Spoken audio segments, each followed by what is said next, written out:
I was almost, oh, it was 1 hour, 1 minute. I thought it was 1 hour on the dot. Nice. This Canada inflation, Bank of Canada inflation thing has me absolutely laughing. It's interesting because like 2 years ago, I sent this. I see Mark's in the chat. So I'll tell you guys what we were talking about today a little bit. I sent this to Mark 2 years ago in The Guardian, or 3 years ago in The Guardian. There was a story that basically said central banks around the world need to abandon their 2% inflation target to prevent financial calamity.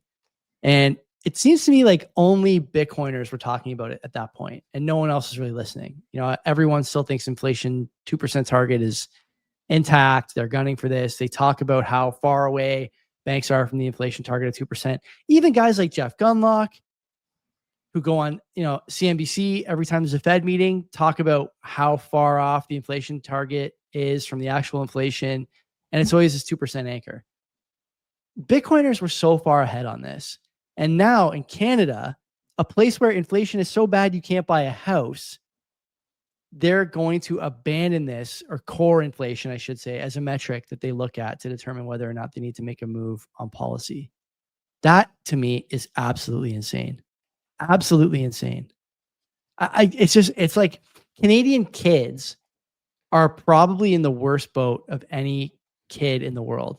Like European countries are totally fucked. Japan obviously fucked for a number of reasons. Australia's another one that's challenging. They're fucked. It's funny, like all these countries, by the way, say that the US is in the worst shape, like they're a country that's in decline, whatever. The US, as a percentage of the total, the US central bank owns very little US debt. It's like 7% of all issuance. Meanwhile, here in Canada, it's like 14, 15, something like that. Japan's up at, 45 or 50, even higher than that. And in the States, it's like 7%. They're actually in the best fiscal situation. And it's not close. And it's funny. All these guys are on TV constantly just talking to each other. They'll never say this to Trump or to the American media, of course. I think any competent person would just look this up.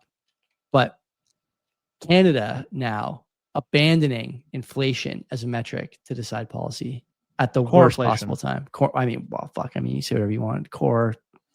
What are they going to do? Change something? They could change to super core or whatever. Jerome Powell's got a million different names for it. Why can't TIF, right? But interesting. I actually think this is going to go arm in arm with the budget that's coming out in a month, that the interim PBO guy is on every show talking about how fucked we are to anyone who will have them. And now Minister Champagne is on TV talking about how we're going to spend less and invest more. It's like, this is like mind numbing. This is the kind of stuff that 3 years ago would have sent me into an anxiety attack for sure. My wife would tell me to put my phone down and stop talking about it.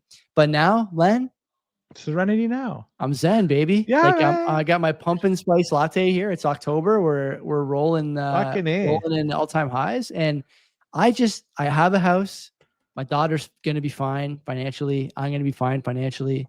People who listen to this show are going to be fine financially, and it's like everyone else is just fucked and has no idea. It's honestly too bad. It's honestly too bad. But at this point, it's basically a done deal.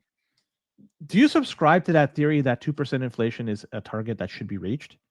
Is that the goal that we should be striving for? And by the way, my thoughts on inflation, I've said this before on the show, when the show was a lot smaller, we used to talk about it all the time, but my thoughts are the same as every other competent person, that the reason inflation is 2% is because that's how you keep entitlements in check, pensions, benefits, and whatnot that are related or indexed to the inflation number. Well, you have to keep it low because otherwise you can't pay people 8% more every year on their pension.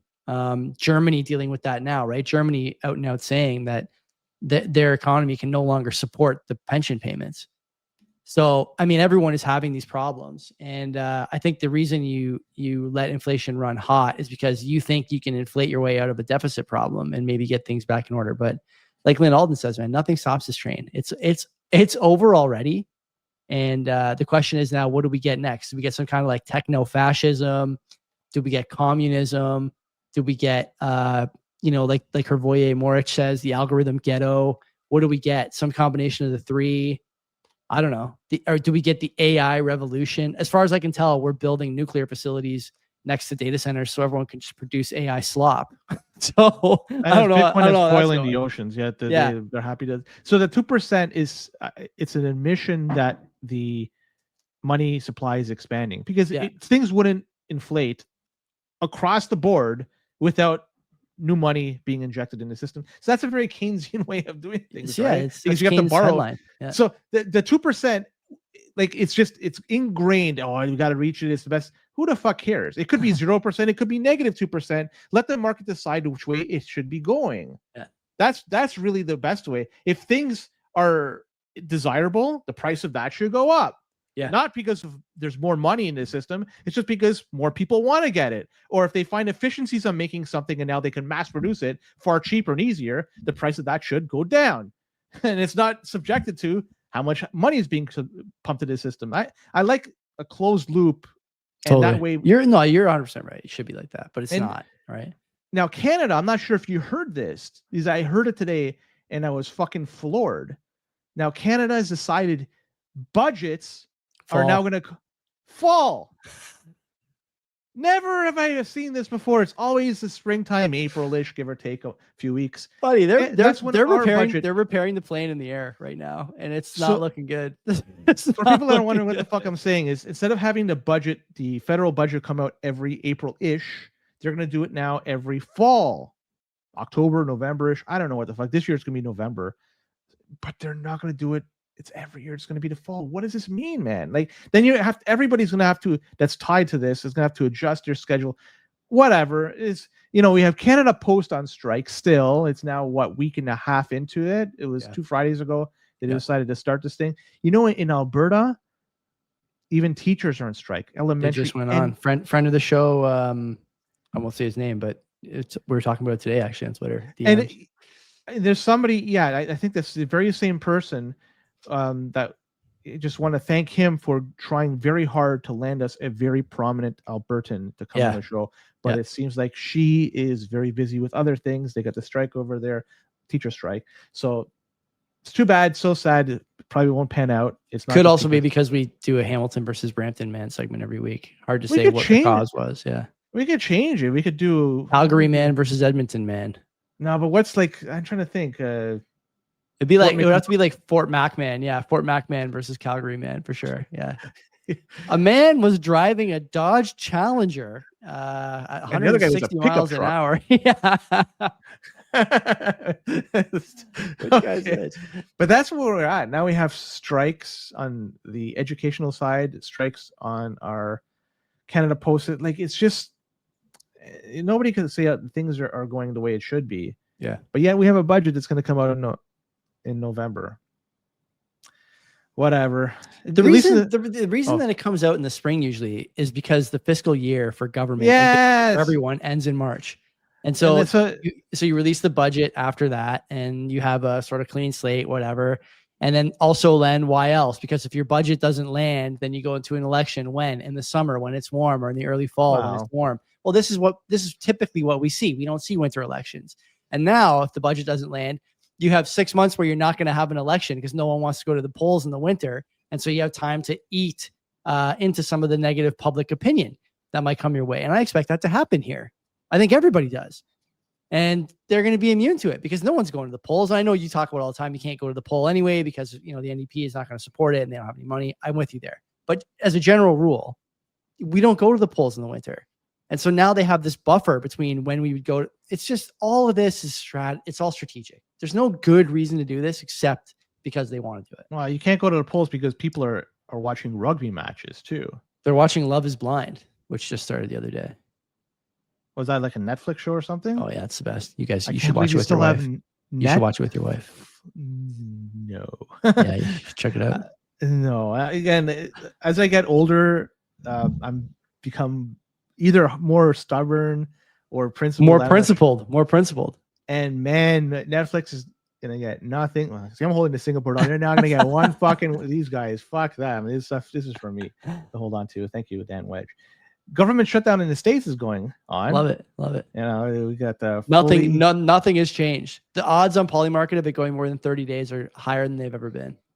You know what's? It's essential employees. They're like active duty military, law enforcement, air traffic controllers, they're required to work without pay. Hmm. Ouch. Imagine showing up to work. I guess to get paid in the future, but imagine going up to work. Like you don't get anything. You're just a volunteer, so to speak. Very well trained. Like, the air traffic controllers, I can't fucking do it. You sent me to a course to learn it in 30 days. I still can't fucking do it. These people, they know what they're fucking doing, but they're doing it without pay right now. Oh man. Yeah. Oh man. This happens periodically. Didn't they give them a blank slate to say you guys could just? I don't remember. Yeah. Wasn't there like the ceiling, the debt ceiling? They decided, okay, we'll just fuck with it. We don't have to. Or there was going to be no debt ceiling for 18 months or something like that. Did that expire? I can't remember. It's so funny. It feels to me like any other time, any other era that would have been big news that I would remember, but there's just so much stuff going on that I already forgot. I have no idea if that actually went through. Len's looking it up right now. I have no idea if that passed. No. Wasn't that? I thought that was a Trump 2 policy. So, I mean, it's been a year-ish. Did that?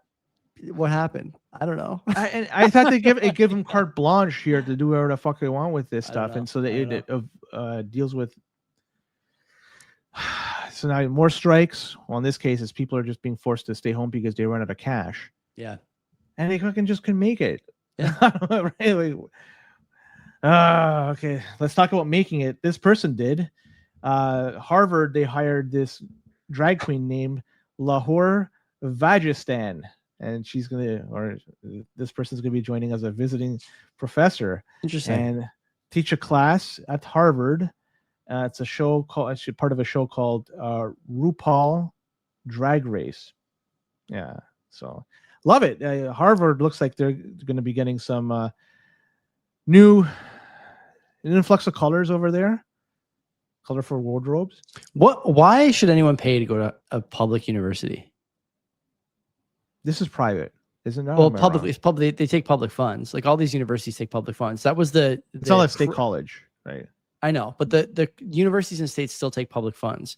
And this was the crux of this, commentary from Trump earlier, that universities who want to be biased and do stupid shit can do whatever they want, but they can't do it and take public money. Not with their huge endowments, not with their political slants. They're not going to get public money anymore. What do you call this? And by the way, again, just to cover all our bases here, Len and I are not saying that we are attacking. We're not attacking the trans community. Okay. I don't care about that community at all. It never crosses my mind. I could give two shits about it. I'm just reporting on this. What I care about is this is supposed to be higher ed. Is this higher ed? You got to dig down deep, Joey, right? Okay. Because the stage name is Lahore Vajistan. And it's because this person has Pakistani roots, from what I understand. Family traces to Pakistan. There's a city called Lahore over there, Vajistan, Pakistan. So as you can see, there's a reason why they went with this. So yeah, I like this. You gonna register online class? What do you think? Should we register? If I had to go, I'd have to go in person. I don't want to online. You don't get the full scope of this. True. True. If you want to absorb the spectrum of colors, you got to do it in person. You want to get a feel for the content. Yeah, you want to get a feel for the content. You got to do it in the classroom. Yeah. You like how President Trump is talking about sending money, those stimulus checks? Maybe I love it. I love stimmy checks. And this is all because using the tariffs. That's tariffs money that they've been accumulated. So it's more stimulus. Look, Trump. How fucking bad is this going to turn out? He's the best. He's the best. No, he ain't. Man. Do you know what the funniest thing is? These guys sold tariffs as a way to get the U.S. financial situation under more control. And what happened? They got the tariff money and they're just going to send it out to everybody to spend on KFC. Like this is unbelievable. They just all that happens is government increases revenues and increases expenditures plus more to match every single time. Every single time. That's what they do. Not just this, everyone does this. Every government does this. That's all they do. It's all they know how to do is spend fucking money, man.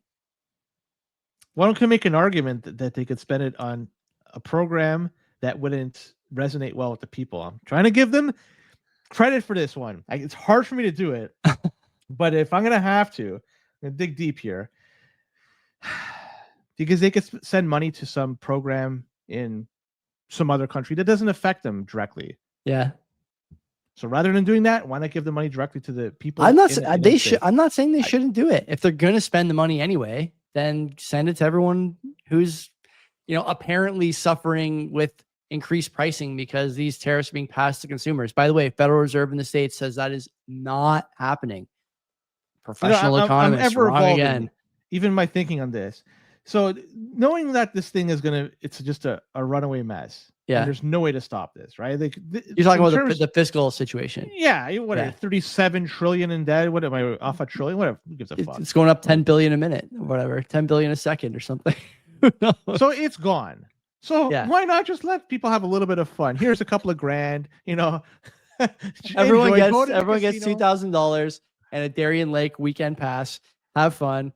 We'll see you in a couple of weeks. Good luck. You think they're going to sell out a crab again at places like Miami and shit like that? Man, I don't know. They ran out of fucking crab. You know what's funny? They had that, the Red Lobster in the States had that like resurgence on the back of a new dish. Talk about like a sign of the times. The new food option was a crab boil that they gave to you in a plastic bag. So they had like a plastic bag full of boiled crab and other seafood. It's like a gumbo maybe or something like that, or a stew. And they just hand it to you in a bag. Here you go. Here's your seafood boil. Like that is the situation the US is in right now. That's enough to bring a company back from the dead. I love it. I love these stories. I love them. Red Lobster go and claim bankruptcy protection in the US? Did they? They might have. I don't know. Honestly. In Canada, no. But in the United States, I've heard that they. What's worse, Red Lobster or Swiss Chalet? Swiss Chalet. Yeah, I think Swiss Chalet is probably the worst restaurant on earth. Not the worst of the two. There's far worse than that. I come on. I can't think of one at the top of my head. Tim Hortons considered a restaurant? It's not a restaurant. What is Tim Hortons considered? If you're sitting down, you have to be able to sit down when you order, and someone's got to bring you your food sitting down. That's a restaurant. Denny's? I like Denny's better than Swiss Chalet. Buddy, the Grand Slam is a classic. Is it? The Americans won wars on the Grand Slam. Are you kidding me? Come on. I don't know. I like to hear what people think about this. What's shittier? Leave us a comment. in Quebec, isn't it? That what it's called?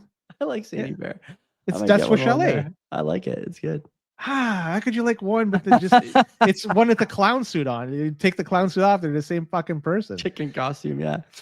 Oh, anyways, let's talk about this beauty of an article in the New York Times talking about Roundup, and it's an opinion piece. Spraying Roundup on crops is fine. Really, that's the fucking title. Roundup, this stuff that people talk about.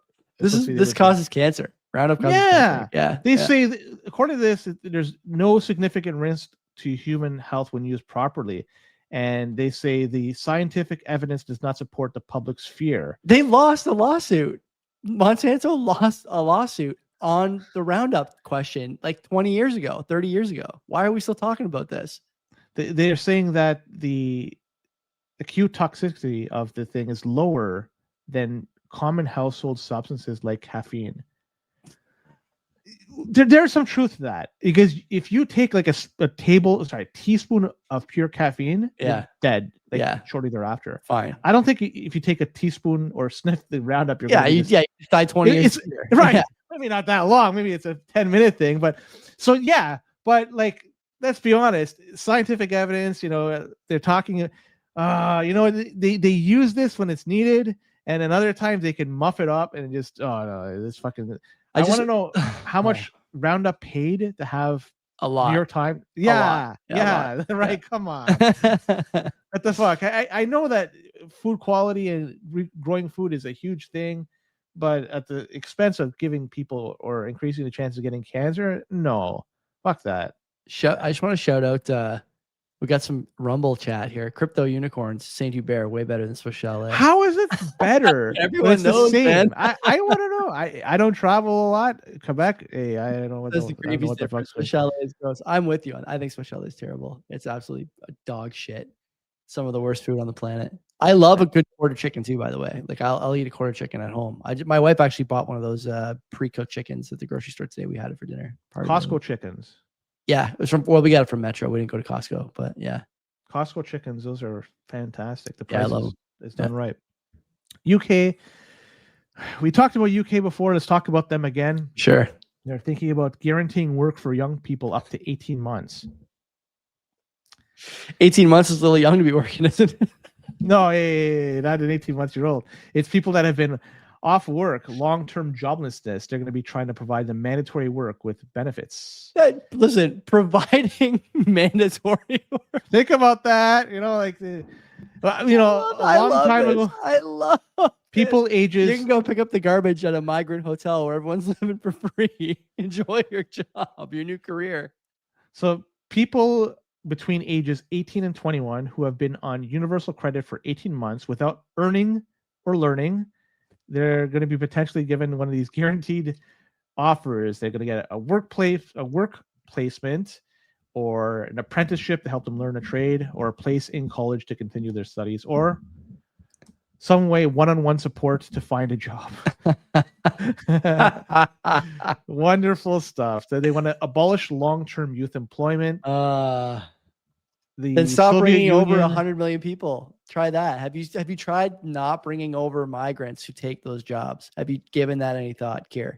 Kier, come in, Kier. Kier, can you hear me? Stop or burn down the St. Hubert's in fucking London, and now nobody could work there because there's one less St. Hubert's restaurant to fucking have people work in. We gotta do something about this St. Hubert's. St. Hubert, come on the show. Listen, I love the UK. The UK now is a Black Mirror episode, and it gets worse by the day. Everyone over there is just fucking fed up. They're fed up. I can't wait to see what happens over there. True powder keg in the UK right now. Would you rather live in the UK or Brampton? Probably the UK. Yeah. Was that the question? No, that's interesting. Yeah. UK better shopping in the UK. Sneakers and stuff in the UK is one of my favorite stores. I used to dream at that website. I went there once when I went to the UK with my wife.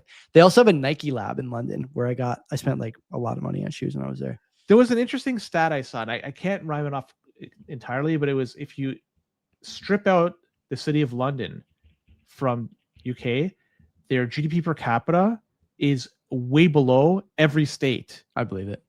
So it just shows you how much wealth is in London and it's propping up the GDP per capita statistic over there. Yeah. So if you're going to move there, and I think in London, this core of it, there's certain days you could drive and you can't. I think it's one day's even numbers, another day is odd number. License plates could drive. So it's fucking congested. All this shit. Whatever. All right.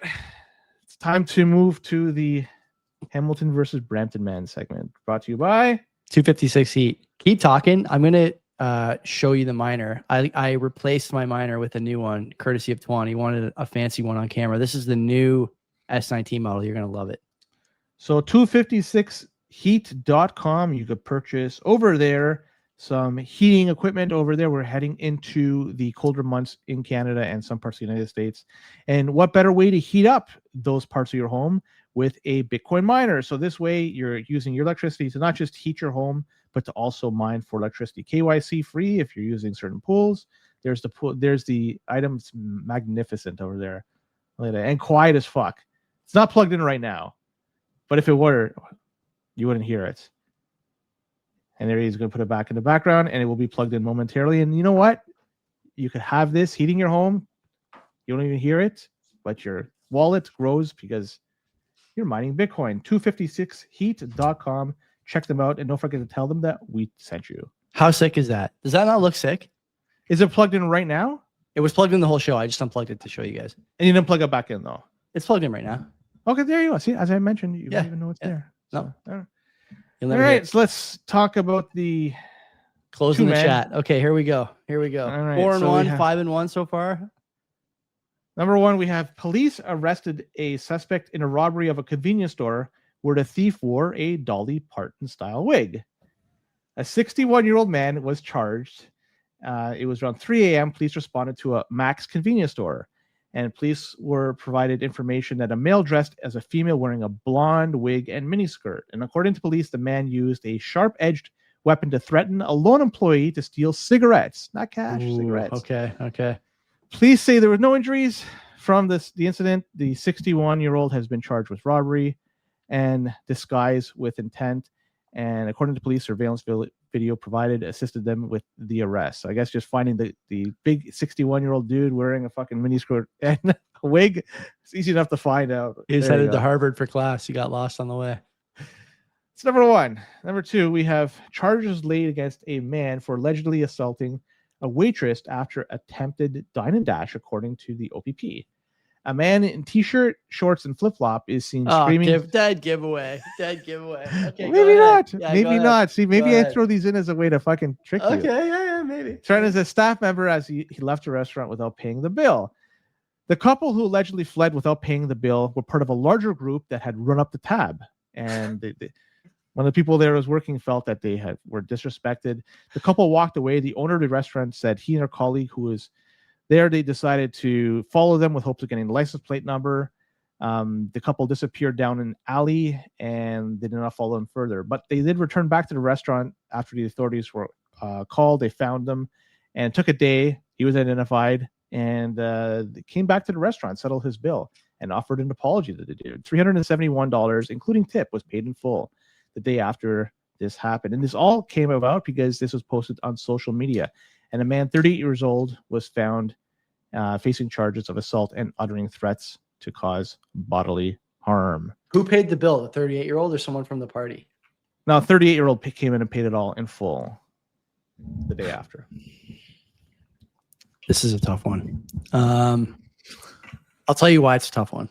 The Brampton man, the average Brampton man, does not dress up as Dolly Parton. He doesn't wear the Dolly Parton wig because it just doesn't fit with the Brampton man ethos, doesn't fit the Brampton man aesthetic, let's say. On the other hand, every picture I see of Brampton men, after they crash like 18-wheelers, they're always wearing flip-flops. So part of me thinks that a large group where a guy in flip-flops touches a waitress, they don't pay, but then why come back? This is the other thing. Why? Like the Brampton man also does not return to the scene of the crime. Like the Brampton man does not do that. So, but then the Brampton man doesn't really smoke either. Right? The Brampton man is not a smoker. He's not a smoking archetype. His avatar does not smoke. So I think the Brampton man is the restaurant groper assaulter. And it's a Hamilton man who's the convenience store robber. You are correct. So I knew it. This is the story. Flip flops gives it away. You see, I can't rip that out because I gotta leave it in there. You never know. I sent the story there. You can see the Brampton man in question. Let's see. Let's pull it up. We gotta pull it up as always. Damn. Right away. Hold on, we gotta wait for this ad to run here, and then I'll throw it on the screen. Listen, it's never in doubt. And by the way, this is just an example of how there is a thematic truth, okay, about the Brampton man avatar that seems to be consistent across different disciplines, different cities, different incidents. It's always the same story. Let me see here. Share screen. Here we go. Let's put it up. We'll just watch the video. It's 2 minutes long. We're gonna get demonetized. No, we won't get a strike for this. I don't give a fuck even if we are. Most restaurant customers pay their bill at the end of a meal, and most waiters don't expect a confrontation with someone. Can I just say something about this guy? I don't know who this guy is, but I actually recognize him from other stories that he's reported on where Brampton men have been the target. An illegal renovation was the last one I saw where these two Brampton men were digging a basement in flip-flops. Oh, yeah. You remember? This is the same guy. Okay, let's Holy fuck, good memory. Same guy. They refused to pay, but that's what happened here, and it was caught on video. This group was walking out on their bill. It was a pretty significant bill, like over $300. Robbie Martin is a waiter at this restaurant at Blue Mountain Village. Earlier this month, he tried to collect money from diners who didn't pay. They told me that they felt disrespected, and I said, that's not a good reason to walk out on a bill like this. Martin's efforts were captured on video recorded by another restaurant worker. I'll knock you the out. Moments earlier, Martin says the customer got aggressive. He was making fists, sort of as if he was gonna punch me. So that's why I put my arm up. You don't know me. You don't know me. You don't know what I can do. The man and his wife, part of a group of 6, including 3 children. The customers wanted their bills split, and management finally agreed. The manager went to go split the bill for them, and then that's when they just got up and left. The customers were being served by a female waiter. Martin is 6'4". He was asked to try and get payment. Get the away from me. After the group left without paying and police were called, Martin wasn't hopeful. And they told me that there's no way to identify this guy. But a day after the video was shared by social media influencer Michael McWhorter, known as Tizzy Ent, He was identified, and then the police got his information, and he's being charged. police charged 38-year-old William Elvia of Brampton with assault and uttering threats to cause bodily harm. We reached Elvia on the phone. Yeah, this is Will speaking. Hi, it's Sean O'Shea. I'm a television reporter at Global News and calling to get your comment, please. Oh, sorry, I'm not interested in comment at the moment. No, I was shaking. Like, you couldn't tell me, but I was absolutely trembling. Martin says he's speaking out because he says restaurant workers and others in customer service often feel threatened. And he was very clear that he wanted to hurt me, you know? I didn't feel safe in that situation, and I shouldn't. And no one should feel unsafe at work. What's your problem? Breaking the law. You're a Patience and respect go a really long way. A $371 bill, including a tip, was finally paid one day after this video went viral. The issue now is how that customer handled himself outside the restaurant. He'll appear in court late next month. Outstanding. That is so good. That is so good. What a clown. Also, he's like just a little harmless, like dumpling Buddha body type, you know, like he just the physique of a chicken ball. He's threatening this guy who's a fucking tank. Like, okay, man, you know, your kids are in a stroller 20 feet away. Your wife is telling you to cut it out. She knows you're a pussy. Like, what's happening in this confrontation? See, SH Burner saying we should do a segment on Surrey or Brampton. Surrey Manor. You would never figure that one out. It's like a coin flip. No. Let's get out of here. Come back on Wednesday. I'll be talking to Mike Campbell. Looking forward to talking to Uncle Mike about all the latest and greatest, and not so great, honestly, in Canada. So stay tuned for that. Until next time, we'll see ya. And don't dine and dash.